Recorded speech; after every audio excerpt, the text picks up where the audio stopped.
Ito ang latest weather update. Alamin ang pinakasariwang ulat panahon ngayon dito sa Information TV Educational Channel. Si Typhoon Francisco nga ay huling namataan sa layong 535 kilometers east o silangan ng Tuguegarao City, Cagayan.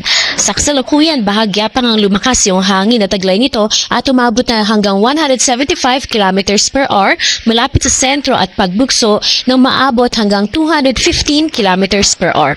Kumikilos pa rin ito pa west-northwestward o kanluran, hilagang kanluran sa bilis na 20 kilometers per hour.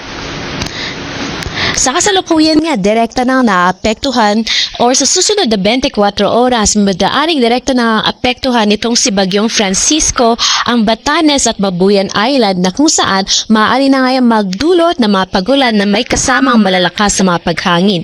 Samantalang kulimlim na kalangitan at kalat-kalat din na mga pagulan ang dadalhin nito sa mainland Cagayan, Isabela, Aurora, Quezon at Bicol Region. Dito naman sa may Palawan, buong Visayas at Mindanao, Southwest Luzon naman ang siyang iiral na siya rin magdudulot ang matataas sa tsansa ng mga pagulan.